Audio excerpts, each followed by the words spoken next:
नमस्कार. आपण पाहत आहात अतुल्य महाराष्ट्र न्यूज. पाहुयात काही ठळक आणि महत्त्वाच्या घडामोडी.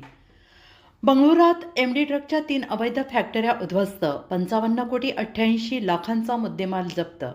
महाराष्ट्र अँटी नार्कोटिक्स टास्क फोर्सने अंमली पदार्थ तस्करांविरोधात आतापर्यंतची सर्वात मोठी कारवाई करत बंगळूर येथील एमडी ड्रगच्या 3 अवैध फॅक्टऱ्या उद्ध्वस्त केल्या आहेत. या कारवाईत सुमारे 55,88,00,000 रुपयांचे ड्रग्ज, कच्चा माल आणि यंत्रसामग्री जप्त करण्यात आली आहे.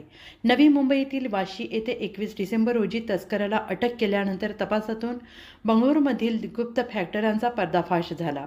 स्पंदना लेआउट, येरपनाहल्ली आणि कन्नूर येथे एकाच वेळी छापे टाकून 21 किलो 400 ग्रॅम एमडी ड्रग्ज जप्त करण्यात आले. या प्रकरणात 4 जणांना अटक झाली असून अन्य आरोपींचा शोध सुरू आहे. अतुल्य महाराष्ट्र न्यूज लाईक करा, कमेंट करा, सबस्क्राईब करा.